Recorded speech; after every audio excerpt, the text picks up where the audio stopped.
Assalamualaikum warahmatullahi wabarakatuh.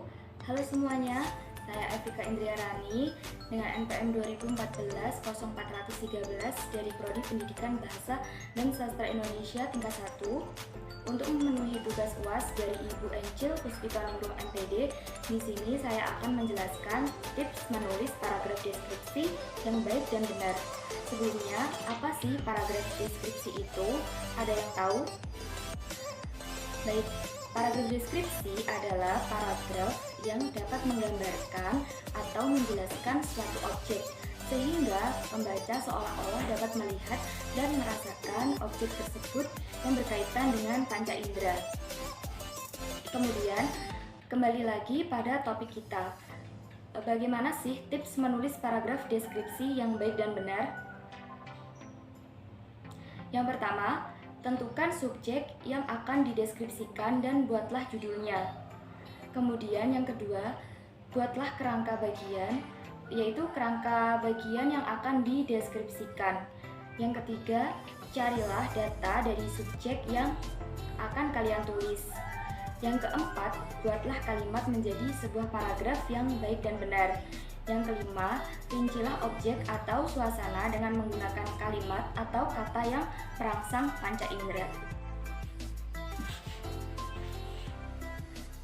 Untuk lebih jelasnya, saya akan menjelaskan secara rinci tips menulis paragraf deskripsi. Yang pertama yaitu tadi mengenai subjek dan judul. Misalnya di sini saya akan mengambil contoh subjek sekolah. Di dalam subjek sekolah, saya bisa mengambil judul seperti sekolah baruku, sekolahku surgaku, sekolah kebanggaanku, seperti itu.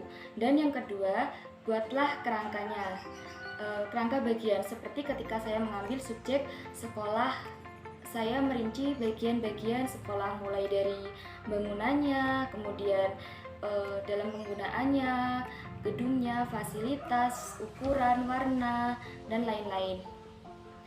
Seperti contoh pada gedung, saya akan merinci ukuran gedung, apa warna gedung, dan bagaimana kualitas gedung. Pada fasilitas, bagaimana kebersihannya dan suasananya.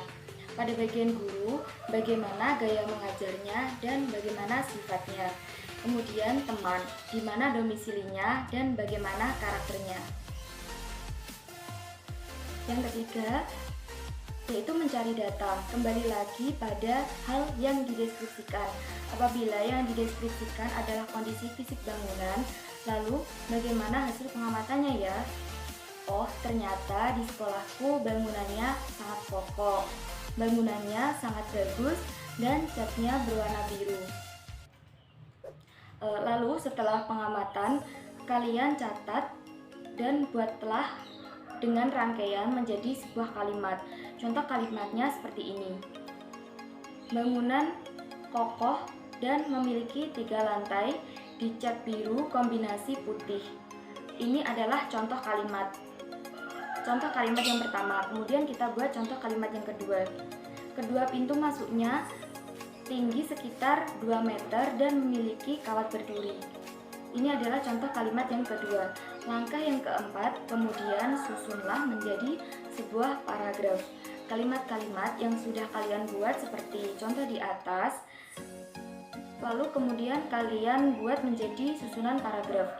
Sekolah saya memiliki 3 lantai dan dicat biru kombinasi putih.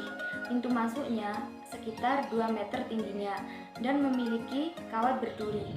Saat masuk melalui gerbang, kendaraan guru dan siswa akan terlihat berjalan di bawah pohon ceri. Pohon ceri sudah ada sejak berdirinya sekolah. Langkah yang kelima, ini merupakan langkah akhir setelah kalian membuat paragraf. Kalian cek lagi, kemudian kalian rinci apakah kata-kata dan kalimat yang telah kalian buat itu mengandung unsur merangsang panca indera. Nah, kata atau kalimat yang merangsang panca indera ini mempunyai tujuan ataupun fungsi agar pembaca merasakan dan melihat apa yang mereka baca. Contohnya pada kalimat yang saya buat contoh tadi, saat masuk melalui gerbang akan terlihat berjalan di bawah pohon ceri. Sekian singkat video yang dapat saya jelaskan mengenai tips membuat paragraf deskripsi yang baik dan benar. Terima kasih, semoga bermanfaat. Wassalamualaikum warahmatullahi wabarakatuh.